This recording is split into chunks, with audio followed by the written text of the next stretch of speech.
My running is not solving the world's problems, but it's really important to me. And, the times that I'm running aren't etched in record books or changing the world, but it's a part of how I've set my life up. And those goals that I set and the journey that I create for myself towards those goals adds a lot of meaning to my life. And part of my experience coming out of this Boston was only took me 16 years to be able to look you in the eye and say, I feel okay about that. I don't feel guilty anymore. I feel like I do good things and I have rebalanced my life.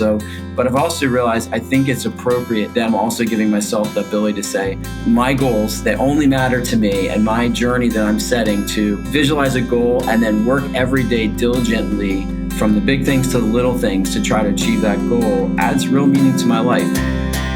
Welcome to For the Long Run, the podcast exploring the why behind what keeps runners running long, strong, and motivated. I'm your host, Jonathan Levitt. Through personal and professional connections in the running world, I have the privilege of getting to know some amazing athletes. I've always been fascinated by the psychological aspects of running and what helps people to achieve success, however they define it, and this podcast is aimed at exploring this and much more. I hope you enjoy.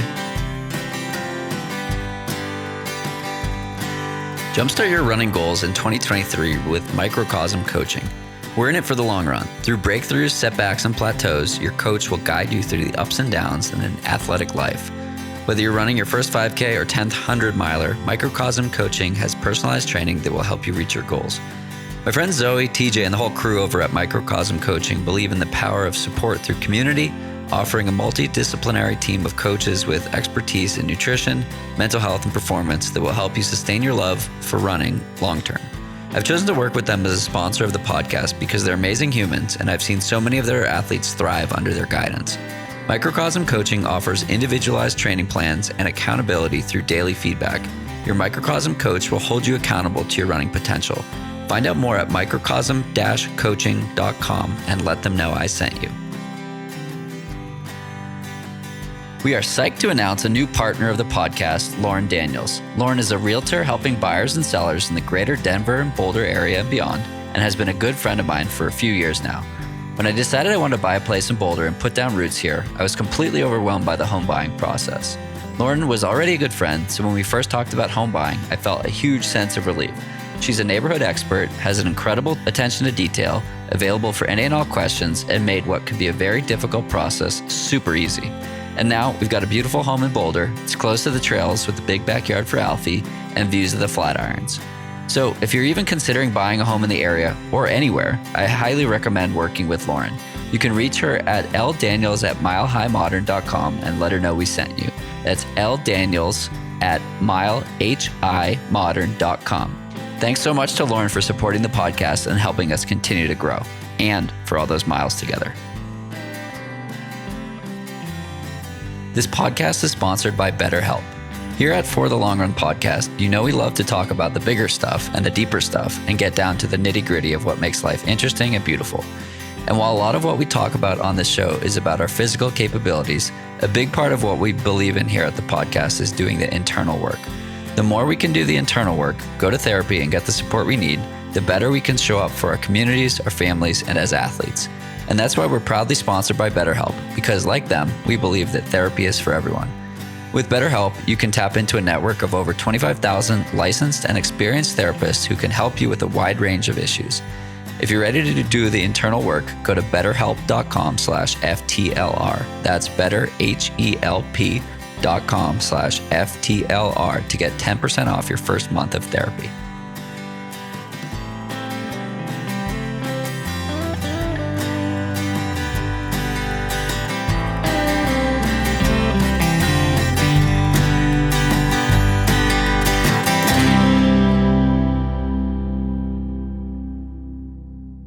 Welcome back. I have Jad Daley joining me on the podcast today. Jad, thanks so much for taking some time to chat. Oh, Jonathan, thanks so much. I'm such a fan of the podcast and really grateful to join you today. Of course. Well, appreciate you tuning in and for the words that you shared after the words I shared around CIM. So Jad reached out to give some feedback and I guess kudos around my experience at CIM. So I'm just going to read what he said to sort of paint this picture of where we're going to go with this conversation and a little bit more. But So this was about a week after the race. He said, Jonathan, so appreciate your podcast and social media messages. A show thought for you, diving into what to do and not do when things go awry in your big race. I had an experience at Boston a while back, much like your CIM, and let it knock on to some horrible mistakes, including a major injury and some depression because I didn't know how to handle it, including giving myself authentic love and credit for finishing in redacted time, a very fast time, despite having it was 2:51, having lost my insides along the way. I think many runners have had this kind of experience, but we generally hear more about how someone cooked up a dream race rather than how to come back the right way when your dream was not so dreamy. For most of us, it's not so easy as for the pros who seem to just often knock off a PR a few weeks later. Jed, I want to thank you for this message. I find it so important to share the whole truth and the whole story because that's what we all live, right? None of us live perfect lives, and none of us are in a place where we're successful all the time. And if you are successful all the time, maybe redefine success, maybe reach higher, reestablish your goals. But like I went into this race having had the best training block I'd ever had. I set mileage PRs on a weekly and monthly basis, and probably the season as well. I was finishing 22 milers at 6:30 pace. I've never done that before. I was like, this is great. I've given myself every opportunity to be successful. And I wanted to walk off the course at mile 14. So that certainly didn't lend well to a big PR. So first, thank you for that. Second, before we dive all the way into this conversation and more, let's get a little background on who you are. So as has become tradition on the pod, who is Jad? Yeah, thanks. And as a fan, I actually knew that question was coming. So let me just say a couple things about myself. The first is I have spent my life fueled by just passion, raw passion. I've been the last kid picked much of my life, but try to make up for that with raw enthusiasm and love for the things that I do and the people I connect with in my life. Also fueled, I've appreciated you talked about this on your podcast by ADHD, which felt like a liability growing up. Now feels like a superpower when you learn how to harness it. Totally. And I really try to turn that towards two things: working in conservation and as the CEO of the oldest forest conservation organization in America, with a particular focus. You'll appreciate this. In how can we make trees and forests a solution for climate change, among other modern day problems. And so I really appreciated everything you've done on the podcast around climate change. And that's something I work on every single day in my professional role with a nonprofit organization. But then also I've had this great passion for endurance sports ever since I graduated from college as a rugby player. I was training for rugby with a friend of mine who was an all-American runner in college. And I said, hey, this running thing's better than rugby. I'm just switching sports. And so I've been on the endurance sport journey for 30 plus years, somewhere between middle of the pack and elite, never quite all the way, I think, in either place. And so I've always tried to work just as hard as the best people out there, even knowing that, my best day is never going to be, a pro or top elite time. But like a lot of people out there, I'm just trying to be the best that I can be on this athletic journey. And I think a lot of that's the mental part of the sport. And that's why I love your podcast so much, because I really believe that running is hugely about the mental side of it, just as much as your physical abilities. And so I try to be as good as I possibly can be on the mental and the physical side and use everything I got to do the best I can. Awesome. That's a lot of stuff all in one that you do. So it's the running, it's the climate, it's all the good things and the things that we like to focus on this podcast. So I'm curious about the marathon experience that you reached out about. Can you talk me through your training leading up to that race and what that race day looked like? Yeah, so the quick thumbnail sketch is because I think it's maybe helpful. I had a pretty long run, maybe 15 plus years where I was doing a combination of running and multi-sport triathlon and duathlon, and reached a pretty successful level there. And then I took a little bit of a break. And so this particular Boston in 2006 was after I kind of started back up again and was remembering how to do this all, and had run Chicago in 2005 and had it just a dream race. everything went perfectly in training. It was probably actually the most ideal day I've ever had in a marathon. So I went into Boston that following spring feeling like I was, in an absolutely great position. And my training had been exceptional. I worked with one of the best known online coaches. So I tried to really be scientific about everything I was doing. And I was running times a little bit like you described in your example. I was running times in prep races and on the track that I hadn't run in years. And I was thinking, wow, I thought my speed was gone. I was in my mid to late 30s, and I thought, hey, I didn't actually think I could run that fast again in training. So I had real visions of getting down, maybe running in the low 240s, mid 240s again for the first time in forever. And so it was a funny thing, if I'm completely honest about it, I almost couldn't handle a little bit, that it was feeling like it was going too perfectly. So I think if I go back to the seeds of where things didn't go well for me, it may have been a little bit, it just, everything felt too perfect in some ways. But when I got on the line, I had absolutely no doubt in my mind that I was going to run the fastest time I had run in many, many years. And, almost from the get-go, if anyone's ever run Boston, you go down that long, steep hill at the beginning. And if you haven't run Boston before, it's no joke. I mean, I'm talking, you pound down that hill. Like it's steep enough that there isn't any like particularly graceful way to run down it, and I think probably the combination of that and maybe some other choices that I didn't understand at the time in terms of what I ate beforehand and how I timed for it. That time it was still the noon start for Boston. It was sitting there at 12:07 for, somewhere in the first mile. And I'm like, wow, my stomach doesn't feel so good. So it's a funny story. If you look at a picture of me from the race, I was feeling so much discomfort in my stomach. And so I actually started to like tear my jersey apart because I thought, well, maybe it's the pressure of this kind of compression top I was wearing. Or so I could not figure out what was going on. And so I kind of just kept rolling along, and I had good enough fitness that I wasn't really slowing down that much, but I was in incredible discomfort. And it just got worse and worse and worse. And then, somewhere around Wellesley, my digestive system basically just gave up on me. And I spent the next 3 or 4 miles thinking like, should I continue? Is it even possible to have a decent day? And but quite frankly, you're shell shocked at a moment like that, right? I'm sure you experienced it in your race. You were just sure it was going to be your day, and now you're sitting there thinking, can I even finish? Should I even finish?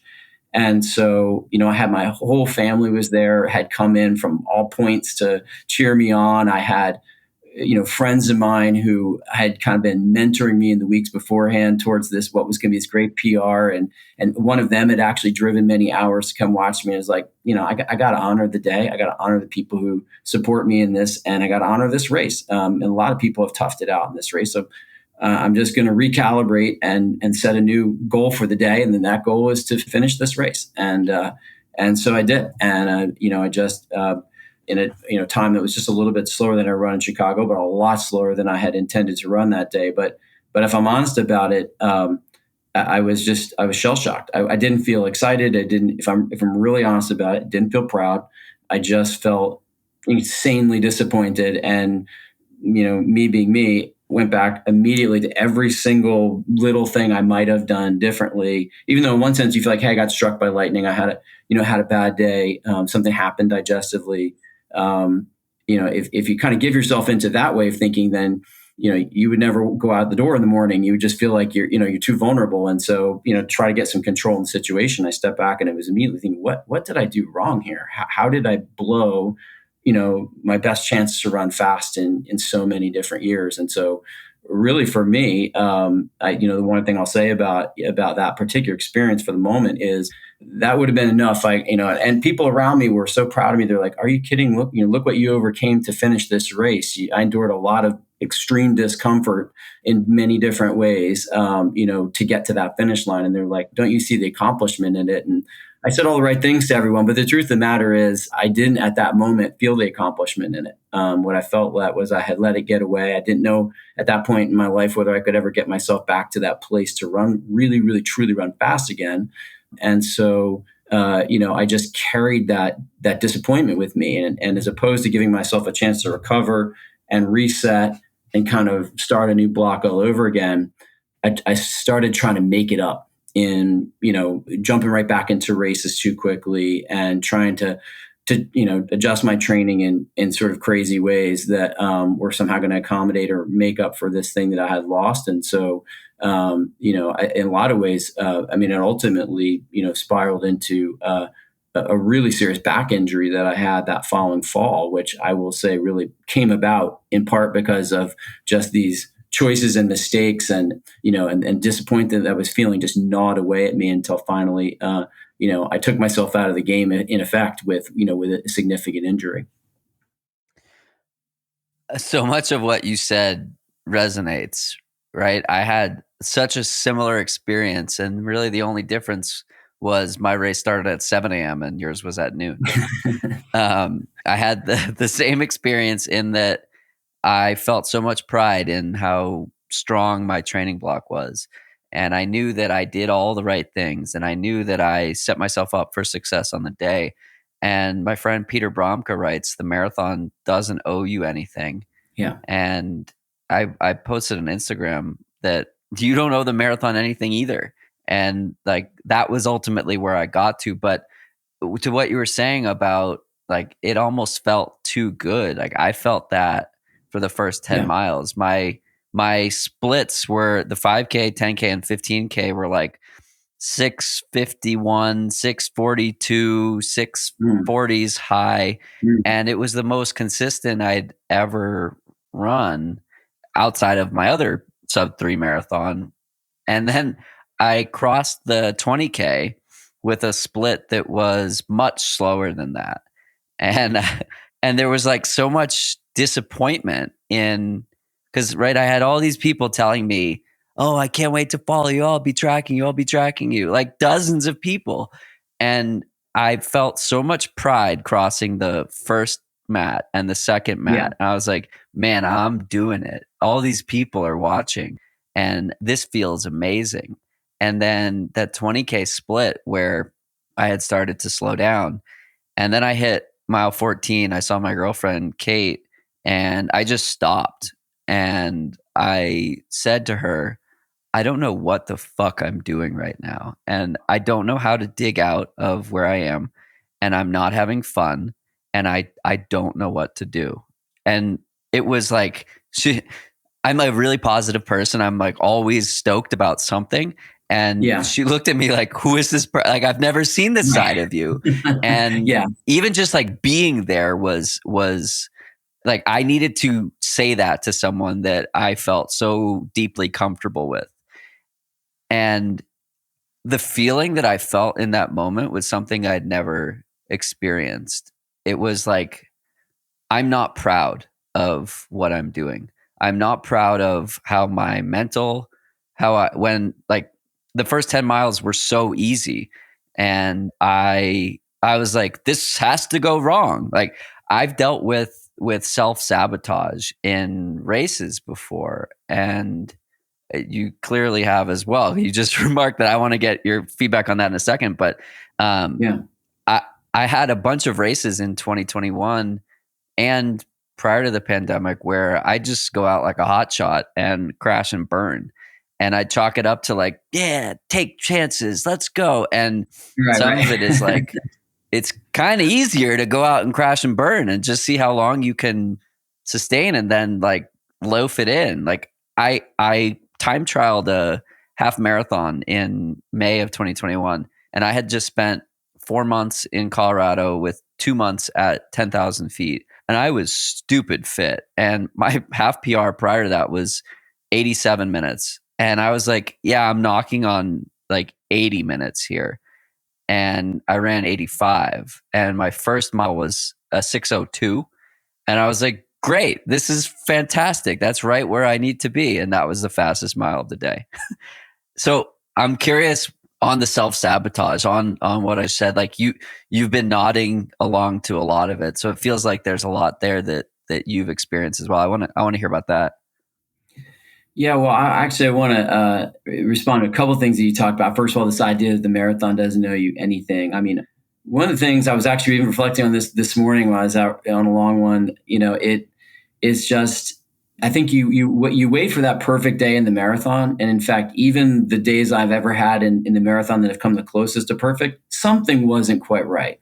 And so I think there's this degree to which part of the reset is to recognize that if you don't have catastrophe, that's actually could be a pretty good day in the marathon. Something's not going to feel quite right. That day in Chicago I talked about was so great. The truth of the matter is, even then, I didn't get the diet quite right, and I had a little discomfort that I was sort of just trying to ignore and kind of battle through all day, and all the way to, the experience that I described in Boston and a few others, as well over the years where, something pretty significant undermined, what I could have done. So I think, to me, I think, part of it's about actually going into it, not sort of setting yourself up for this idea that the second something feels slightly off, you're like, oh my gosh, this isn't my day, or you let that fear, that doubt start to gnaw at you. But I think the other thing is in what you said, which was fascinating, and it's so much my own experience, the erosion of a race like that, you have the moment where it collapses, like something happens digestively or your pace falls off or whatever. But it can be an accumulation of a lot of things, right? It can be the mental side, the pressure. You talked about the fact that I was following your training. I thought you were going to run, like an insane time. You were putting up these amazing numbers, and I was thinking to myself, I was feeling some of the echoes of when I had like a really great block going and it either turned into a PR or turned into a day like we're talking about. And, I think, and you even talked about the knife's edge in one of your tweets. I think that's exactly right. There's something to that. I think when you're at your fittest, the saying goes, you're also at your closest to actually being, over the edge or unfit or unwell in some way. And I think that's part of it. But I also think, when you're carrying a big day in, and especially when a lot of other people are watching, like, let's just talk about that. In my day, I had a lot of people there who I had, helped build expectations. One person in particular was like, hey, I'm going to run the race of my life today. And I knew he was standing somewhere near the finish line expecting me to come through, running this amazing time. And that added, I think, to the pressure I was already feeling, of my own expectations. And so I think there's something about the way that we craft this backpack of expectations that we're carrying, and the more of other people's expectations you load into it, the heavier that becomes, so I think there's something there we all have to examine. But then there are even those little, how does that knock on to little things like the pacing decisions? You get in the first few miles of a marathon, the only thing you should be thinking about is yourself. For me, that was, I guess that was my first Boston. Even I qualified previously, hadn't run it, but that was actually my first Boston. And I was shocked. There were so many people around me running my pace. It was like, what's going on? Usually I head off in the early stages of marathon. I'm kind of by myself, or I'm in a pretty small crowd. And I got a little freaked out by the fact that there were so many people. So now I was running their pace instead of my pace. And there were all these different, I think, little things that added up to, my body just, finally saying, I'm going to show you, I'm going to slow you down significantly. You're way off today, and I'm going to manifest it in this, massive digestive meltdown, which has never happened to me before or since, ever in a race. And so I think to me, that's part of the lesson to learn in all this, is that, it's easy to just focus on, the back injury that you got, or the digestive meltdown, but it misses the opportunity to go back and to really see the seeds, of that we sow, even when we're having our best buildup. Sometimes we can actually sow these little seeds of disaster. And so it's hard to look at it. It's hard to take responsibility and kind of say, wow, that hurts that maybe I actually did feed into my own disappointing day. But that is also the way forward, so that next time you control those last few variables, you find a way to calm your mind differently or set expectations differently, and then you can kind of let it all out and actually have that dream day. Yeah, it's so fascinating how it all works and how it manifests on race day, and like there are so many things that are outside of your control, and there are a handful of things within your control. And I'm curious how much second guessing you did around it, because right, like I second guessed everything. So Yeah. I took off. The morning was wild. We got to the buses at like 5:10, and we didn't get on a bus until like 5:50. And then we get to the starting area at like 6:40, and I did a little warm up and went to the bathroom, and I get into the corral at like 6:57, and the elites had already gone off, and I was like trying to make my way up to the front of the corral, and the gates were closed, and then all the attendants were like, nope, you can't go any further. I was like, I want to get to the 3-hour pace group. And the guy was like, nope, nope, nope. And people start jumping the fence. And I'm like, well, I'm short. This is a tall fence. The last thing I want to do is like pull my hamstring or my groin trying to like actually start the race. So I'm like begging and begging. And I see people starting to run that weren't elite because you can tell from their bibs. I'm like, I got to go. Like, could you please let me in? And so I joined, and it ended up being ahead of the 3-hour group, but they caught up eventually. And my plan was run with the 3-hour group until the half and then make a decision from there. And within like 3 miles, I was ahead of them. And I was like, it was the same thing. Like, am I sabotaging now? And just like sending it before I should. And I ended up like almost a full minute ahead of them by the, I don't know, 7-8 mile mark. And we were going to split like a 127 or 128 low, 127 high or 128 low, which is like the second fastest half I've ever run, which is, I've just not raced a lot of halves. So it's like not a fair comparison, but it was the same thing. I was like, this is the sharpest I've ever, or the most pressure I've ever put on the razor's edge. And right now it feels right. And I'm like, well, what would have happened if I didn't do that? And if I stuck to my plan? And I think of a conversation I had with Kara Goucher, and she said, show me an athlete who's willing to take risks, and I'll show you an athlete who has massive breakthroughs and also like some disappointments. Yeah. And the other piece of feedback she gave me prior to the race was stick to your plan and trust your training. And I didn't do that. I didn't stick to the plan. And so I'm like, ugh, she's right. And I didn't listen to her. And also like massive disappointment. And so it's just like, it's like you're holding an egg. I did a podcast with my friend Tansy, and she talks about goals are like an egg. You hold them in your hand, and you just can't squeeze too tight. And I think on the day I just squeezed too tight. I don't know. It's like, so all of this is interesting, right? The sandbox of running is totally meaningless if you only live in that sandbox. But if you can take these lessons out of the sandbox and apply them in life, then there's tremendous value in all of these experiences. That's my opinion on like why running is so important. So I'm curious for you, looking back, we're now 15 plus years later on this experience. It's a fascinating opportunity to like, what have you learned? It seemed like it was a pretty powerful experience. You're still talking about it. This happened in 2006 and it's 2022. This episode is airing in 2023. What did that do to your life, and how did it change you over the following years? Yeah. Well, Jonathan, I hope we can do like a 2-hour podcast. There's just so much to say. And I so appreciated some of the things that you were just saying. And so again, I want to tag on a couple of them. I mean, this idea of carrying the egg, I think about that one a lot, because I think about the concept of postpartum depression when it comes to a marathon, right? I mean, we invest a big piece of our lives in this work and of preparing for these races and devoting ourselves to it. And it doesn't feel like work to me. I love it. But at the same time, there are a lot of life sacrifices that come with that, things that you're not doing.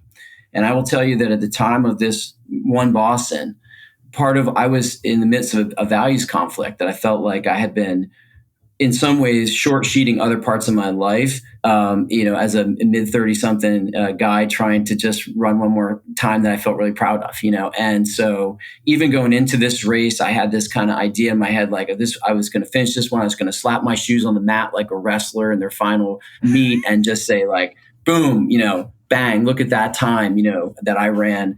And it was going to validate, at that point, like better part of, 15, 20 years of devoting my life to this at a degree, which, if I'm really fair about it, was undermining to some degree what I was doing professionally, probably, everything I was providing on the home front. And so talk about loading a lot onto this thing. But where I feel like I've come out is this place of peace of saying, yeah, my running is not solving the world's problems, but it's really important to me. And it's a really important part of my journey in life.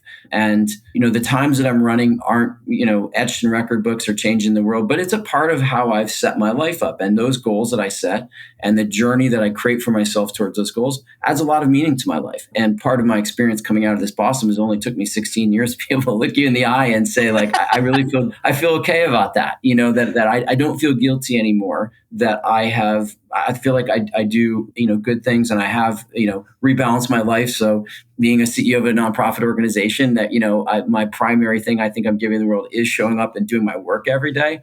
But I've also realized I think it's appropriate, fair, and even cool, and good that I'm also giving myself the ability to say my goals that only matter to me, and my journey that I'm setting to visualize a goal and then work every day diligently from the big things to the little things to try to achieve that goal adds real meaning to my life. And that's part of actually how I am able to show up and be a good professional working on climate change every day. And some of the things that I'm doing is giving myself the nourishment that comes with that particular arc of a journey that I've found, a lot of meaning in. But I guess I would just say that, going back to, so how does that relate to the experience that I had in that particular day, and that great story that you were telling from Kara Goucher and her advice on, that this seems to sort of go, the two different ends of the spectrum. Do you just throw it all on the line and come what may? And that was me in the 1996 New York City Marathon. I ran a 1:13 first half, or 1:15, and ended up running a 2:41. And I think that day, if I had just paced it differently, I probably would have run probably 2:37, 2:38. And my coach at the time said before, the last thing she said to me was, just don't go out too hard. I know I'd run 2 PRs that fall from 5K to the half marathon. And she's like, I know you're going to go out too hard. And what happened was I was sitting there, just like you. I had a kerfuffle getting to the starting line. I had someone at the start who would not stop talking to me. And then the whole first 2 miles, he's like yammering in my ear. And I'm like, I just have to get away from this person and go run my own race. And so next thing I know, I'm running a lot faster than I intended. And I'm like, well, hey, I'll just kind of make it work. And it didn't actually work. I probably was lucky to finish. And so I think that, so I've tried it both ways of, the putting it all out there or running that, that steady conservative race. But I think the key thing is it's owning your experience from start to finish. Whatever you do, owning the journey that you put yourself on as a runner, owning the decisions that you made going into it, whether they worked out or not. And I think you ultimately run your best when every step throughout that arc, you can find some inner peace to draw on. And I think it actually has to be across that whole arc, or somewhere this is too hard, and somewhere along the line, something's going to trip you up. And I'll just throw one more thing in here, which I think you'll appreciate. I believe, if I'm remembering this correctly, you shared in the show, times, dealing with ADHD, and which is something I've dealt with my life and my whole life. And I feel like it's especially hard to have compassion with yourself, if you're sort of accustomed to having trouble managing the details, trouble staying with things in this very sort of through line of diligent way.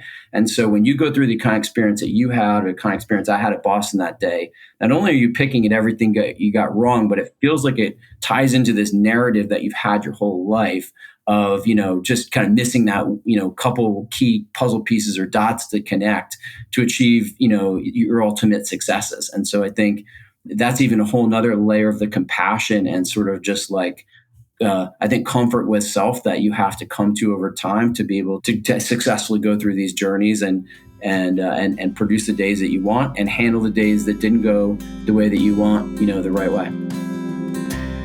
If you've been enjoying this podcast and can spare 90 seconds of your time today, can you do me a favor? Can you pop over to Apple Podcasts and leave a review? It helps other people find and enjoy the podcast too. Thanks so much. I'm super proud to partner with Microcosm Coaching as the show's newest sponsor. What I love about their style is that it's coaching the human who runs, not the runner who humans. I've done a handful of group runs with their crew, and I'm good friends with several of their coaches and dietitians. Jumpstart your running goals in 2023 with Microcosm Coaching. They support and empower athletes of all abilities and backgrounds. Microcosm Coaching offers community-centered training with a multidisciplinary team of coaches and athletes all over the world. Their team will help you celebrate the highs and work through the lows in an athletic life and sustain your love for running long-term. Microcosm Coaching will hold you accountable to your athletic potential with an evidence-backed, individualized training plan and daily check-ins. They have the support and resources you need to define your values and reach your goals.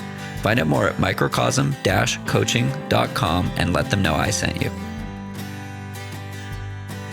Is it a good market to buy a home in? What about to sell a home? What even goes on in the housing market? How do you even keep track?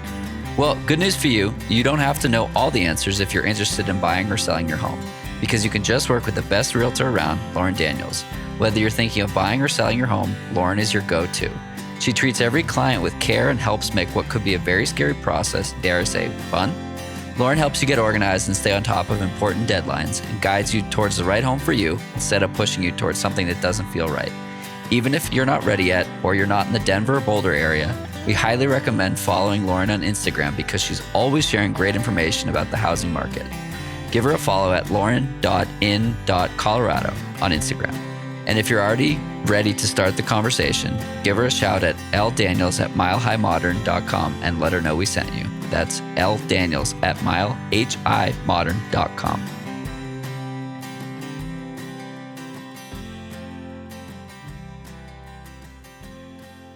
Yeah, I hadn't even connected the dots on the last part there, but wow, yeah, completely agree.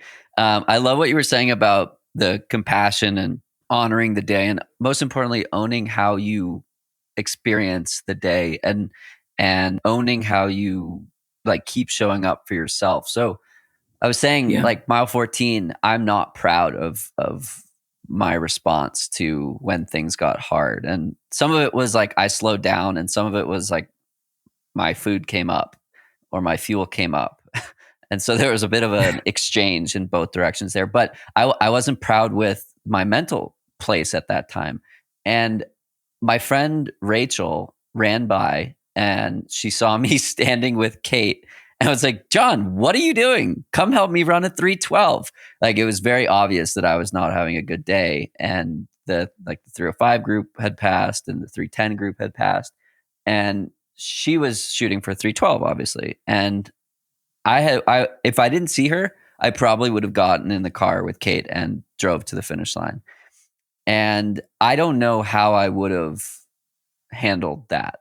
I love finish lines and I love the feeling of like completing the journey and like putting a stamp on the training cycle.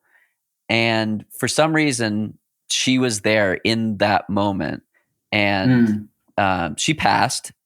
And then I looked at Kate. She looked at me. She was like, "You going to do this?" And I was like, "Fuck it. Give me the bottle. I'm going." And the two of us took off and chased Rachel down. And Rachel saw us and was like, "Whoa, okay, cool." But if she weren't there, I would not have continued. And I would have been really disappointed in myself for making that decision. But in that moment, I wasn't having fun. But then it became about somebody else and helping somebody else achieve their goal. And unfortunately, I was only able to run with her for 2 miles because I like puked again. And that wasn't fun. But then I was at mile 16 and I was like, okay, Kate's at 20. I might as well make it to 20 because how the hell else am I going to get home? It's a point-to-point course. Well, Kate ended up picking somebody else up at, I don't know, 15 or something and wasn't at 20 because it was too complicated to get there. But I didn't know when I was going to see her. So I just kept running. Eventually I ran into her at 24 and I was like, okay, I can do this now. And I had stopped spitting up. I had stopped puking. And I was like, holy shit, I'm going to finish this race. And we ran 2 miles together to the finish. And those 2 miles, I was so proud of myself. I mean, I was running like 45 minutes slower than I thought I would have run. Yeah. But I was finishing, and I looked at her. I was like, Yeah. "Oh my God, I'm gonna finish this race." And the marathon is weird, right? Like, I have a lot of friends who run 100 miles and beyond, and they're like, "Why would you run a marathon? That's so hard." And they say the same thing about 5Ks. And it's an interesting comment because of the way that you have to run the marathon, which is like so far against the edge without going too far. Whereas like in an ultra, it's Right. more of like a psychological, like you have so far to go. Can your mind carry you there? And the marathon is so fascinating in that it's short. I say that in air quotes. It's short enough that like it's not gonna ruin you. It's a couple of hours of discomfort versus like 10 hours of Right. discomfort. But in that moment, it's everything. And I'm not sure I'd felt more pride crossing that finish line than compared to any other marathon. Like, and I've broken 3. That was the goal for like 4 years. And I think I was Yeah. more proud of this finish than I was of, when the race went well, which ties back to what we connected on originally, which is like so many people talk about these miracle days or perfect days that go so well. And I mean, bummer that I have to be the one to experience a shitty day and then talk about it. But like everyone experiences shitty days. So let's talk about it and talk about the highs and the lows and the everything in between. So thank you for prompting this discussion. I'm curious. Yeah, it was cool to hear like how it parlayed into your next decade plus. Yeah, can I talk a little bit about it? Because I think that might be interesting, and getting to one of the things I most hope that people take away from this podcast. Again, as I talked about, I struggled with that one Boston for a long time. And again, as I think I made clear earlier, it wasn't just a race for me. I kind of freighted it up like my entire, endurance career was kind of like, peaking in that moment. So there was a lot more going on there than one race for me. But suffice it to say, just something between what I expected and what happened, and my feeling my own culpability in it, as I'm prone to do for anything like that. I just really couldn't handle it. And then my injury that I trained myself into, because I didn't take any time off. I didn't take my normal marathon recovery, and I let it turn into an injury, and then a little bit of time away from the sport. But when I came back, I think the key thing that you talked about that I think is really important for people is that, there's a decision when your race isn't going right, whether it's you ran into one of these killer hot days that we're getting more in marathons, by the way, because of climate change, or whether you have a digestive mistake or, a blister or whatever. You have a decision somewhere along the way there. Am I going to finish or not? And I do think it's actually really important for people to probably us talk about, people to think about. There are times not to finish. I believe what I heard Frank Shorter say at the first marathon pregame I ever went to, where he said, it's really important that you finish this race so that you always expect to finish. But at the same time, the marathon is a race where, sometimes for whatever reason, physically, it's not the safe thing to finish. And so I think there is a point where you need to kind of figure out, is this the right thing for me to do? Is it safe for me to finish? But I think the other part of it is that, the pros are known for, if they're not having their day, a race like the marathon, they just step off because they want to save it and they want to reload and then go back and have their perfect race another time. And I think it's more us in the amateur ranks who tend to kind of push through. And so the key thing is, if you're going to push through, if you're not going to step off, you have to make sure that you give yourself the love and compassion, and you reset your goals. Your PR for that day just became finishing. Your PR for that day just became, coming off the course and being, a good person for the people who showed up to support you, and remembering that they all put something into this too. And they, by the way, support you all the way through your training and all that kind of thing. I mean, there are so many ways that you can reset what's PR for you on that day. and to do what you've done, which is say, I'm going to find a different victory today and really feel it. Not like say and talk a good game after the race but really feel horrible inside, but to really feel it and to say that was a brave performance. And so that's part of what I loved about the way you were talking about it. Why I want to reinforce that is that if I hope everyone who's in a situation like you had, in a situation like I had, it comes out the way that you did in that race, and I didn't in my first Boston. But I will tell you a story of people can change, they can grow, and so in my own case, I did Boston a couple of years ago, back in 2017. I had, after the Boston Marathon bombing, I had actually stepped out away from the sport, and I just, after the bombing, said I have to go back to Boston. That race I'd done twice that point. Race meant a lot to me. I wanted to go back and be there one more time. So I worked my way back. I qualified at Marine Corps, and then I went back and ran the 2017 race. Again, I was in some really good shape, and I ran into this killer hot day. That was a day when it was, probably about 80 at peak. A lot of people were running 10, 20 minutes slower in some cases. A lot of my teammates in my running club were running 20, 30 minutes slower than they expected. And I did too. I ran about 20 minutes slower than I expected to. But I crossed that line and I felt fantastic. And I felt proud of myself the way you described. I didn't get all hung up on, the time I didn't run. I recognized that what was possible that day, what was the victory that day, just changed. And in that case, it was from things completely outside my control. Because I think these days gone wrong in a race like the marathon, when you have so much expectation load, they can come in different forms. Sometimes it's within your control, sometimes it's not. But either way, it's finding a way to just reset your expectations, reset what success is, but just, again, to kind of like honor yourself and love yourself either way. If you really do, dig deep and show the marathon what you got, and show your friends and family and all the people who support you, what you got. And so like I said, as a 54-year-old, it only took me, however many decades to figure this out and how to have the right attitude. But I really hope that people look at your experience and just say, that's the way to handle it. Because when you do, you're going to be looking forward to the next race. You're going to show up on the next day, and you will, control some of those little micro variables so that you're, even more likely to, have the perfect day the next time around. I love that. So I work with David Roche. He's been my coach for over 4 years now. And his take is, in a marathon, you finish unless there's a health reason not to.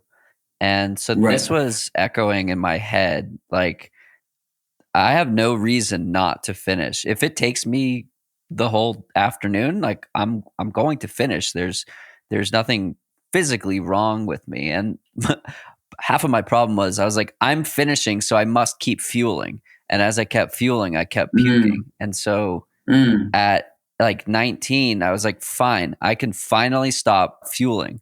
So I stopped fueling and I stopped puking, but I only had 7 miles to go. So I knew, like, okay, for over like around an hour, like it's fine. So what that led to was I felt worse post race than I'd felt in any marathon, probably since my first or second one.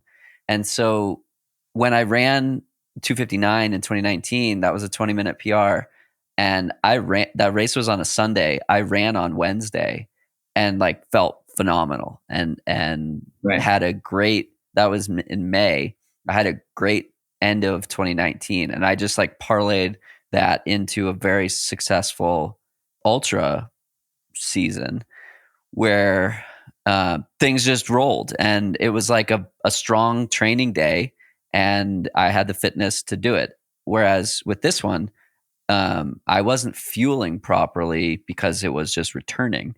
And that led to this extreme muscle soreness and muscle damage. And I did blood work, and it confirmed that I was absolutely trashed. And so the other piece of what you said is, like, you talked about the compassion mentally, but we also need to have the compassion physically for, like, there's so much draw to be like, well, the training cycle was awesome, I'm going to go back and run another race, as you talked about. Like, plenty of my friends are running Houston in a few weeks. And I took a week off from I took 8 days off from running. And my longest run, today's December, it's almost Christmas. My longest run since the marathon is like 8 miles. And I did that this Wednesday. And I'm taking a really long time to get back into like anything more than an hour of running. And I'm just like promising myself that by doing this, 2023 is going to be awesome. And maybe I've learned from your story and the stories of so many others who double back and it doesn't work out for them. And there's just like so much mental buildup that goes into a race. And you have to account for that both on the mental and the physical side. And I put a lot of effort, both mentally and physically, to get to that race day in the way that I felt. And there was definitely post-race blues. And just like that, Yeah. I needed a second to breathe kind of thing. Yeah. I think this is incredibly important. Now, look, in both my own athletic endeavors, and I did some coaching for a time too. I do have a personal bias. I think people should recover more from marathons than they generally do. I understand everyone's different, but I just think it's easy to underestimate. I don't know if you know the old rule. I don't know if it's as widely discussed anymore, but the idea that you need to rest 1 day for every mile of the race that you did. So which would suggest a marathon, should be basically thinking about a month of recovery, and that's been kind of my experience. That especially if you had one where you were out there for longer and your body was under more duress, like the one that you described, and the one that I experienced, were a couple of other, an Ironman that I did where I had to get 3 IVs and a shot of magnesium at the end of it, even though I was in the best shape of my life. It was a 102-degree day. It was a near-death experience. I didn't run a step for 3 weeks. I literally did not run or pedal or swim, stroke or a stride for 3 weeks.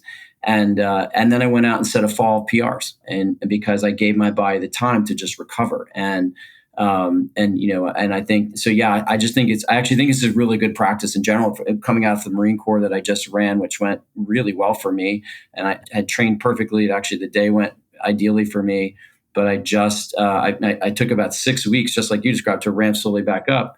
And now here in the 8th week, I'm running the mid 60s again, mileage wise. But in part because I really took that time right afterwards to just, let everything heal. So I think that's really important, but especially in these races that were longer and more traumatic to your body than you realize. And the irony is you're thinking, I'm garbage. I didn't run the time of my event.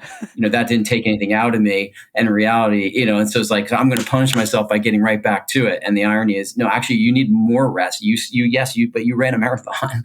And in fact, it was harder on you than normal. You need more rest and recovery than usual. And that's exact opposite of what that kind of obsessive compulsive side of us tends to go to in a situation like this. And so I really think how people chart their way out of these difficult days, again, in my experience, is if you actually give yourself the full recovery that you need, you just had one of your best training blocks ever. Don't forget that. That's still there. As long as you don't blow it, as long as you don't, ruin it by coming back too fast, it's still there waiting for you. And if you give yourself that recovery and then you restart, you can actually have a season full of PRs, but it just requires some discipline, some patience to let all that hard work that you did for all those months before your unfortunate marathon come right back to the fore. You wake it back up, and then bang, you're off to the races, and you will have this crushing. I can guarantee you're going to have like a crushing 2023 spring, because you've made all these good decisions, I think, since the race. We can only hope, but if not, it's a fun story.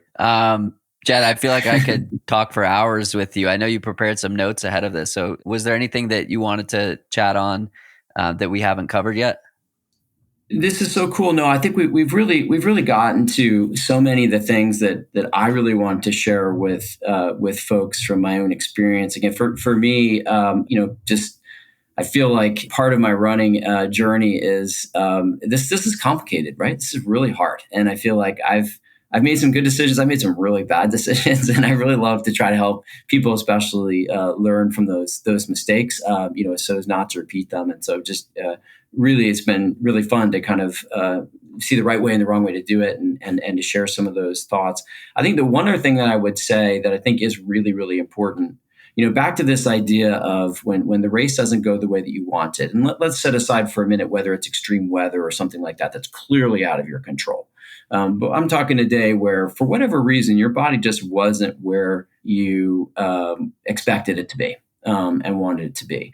And just being willing to go back and to look at all those little steps, those little actions that might actually have contributed, whether you realize it at the time or not, to the day that you didn't have. And I really do think that, again, here's an old school marathon thing, that one of the ones that gets people is don't do anything different right before your race. Like, how many times did, that race gone awry trace to, the thing you bought at the expo, or the thing you saw somebody else doing who looked really good and fast, in the week before the race. And so you weren't even honest with yourself about it, but it influenced you a little bit, like you just think all these different ways in which sometimes, like, you prepared in a very particular way. And then that last week or two, whether, there's so many, you're asking for advice from people you don't normally talk to, or you're trying different things, or you're in a panic looking for the perfect pair of socks or whatever. But I think for me, one of the best things that I ever did was after a few of these race gone awry situations, was to say, when I'm going into a big race, I want to have everything dress rehearsal for everything. The pacing, the fuel, the clothing, like, it all needs to be locked in well before the race. And then in those last few weeks beforehand, nothing changes. And really stay true to that, except in extreme situations like you described in your race. You probably had a fueling strategy all scheduled out. Your body was telling you, like, no, I got to abort here in the middle of the race. I mean, so sometimes you actually need to be adaptive. But in general, for me, the very best races are come when I have just gotten the dress rehearsal from months out, and I stay to it, even right down to those last moments where for some reason it becomes easiest to suddenly start grasping for something new at the last second. And so that would be just, I think, one other kind of thing for people to think about, and especially if they're decoding, like, why did that one go wrong? Was there some element of that in there that they need to know next time I go to the to the expo, I got the blinders on, like I'm in, I get my number, I'm in, I'm out, I'm doing a couple of things, I'm meeting some people, but that's not the moment where I'm suddenly going to start, like try a new fuel or something like that. Totally. Love it. Jad, thank you so much for taking some time to chat and sharing your experiences over the years. Hopefully we can share some in-person miles at some point soon. I would love it. I'd really enjoy that. Awesome. Well, have a lovely holiday, and we'll see you out there. Fantastic. Thanks again for everything you do. You're just helping so many runners get it right, and really, really appreciate it. Thanks. Appreciate that. That's it for today's episode. Like many long runs, it's sad when it has to end. I hope you join in next time on For the Long Run, and in the meantime, happy trails. If you enjoyed this episode, it would mean a lot to me if you shared it so that others can find it and enjoy it too. This podcast and the accompanying music has been produced by Brian Walters of Single Track Sound. For the Long Run's logo was created by Vanessa Wolf of Sterling Wolf. Show notes have been written by Ruby Wiles and is managed by Emily Holland. It takes a village.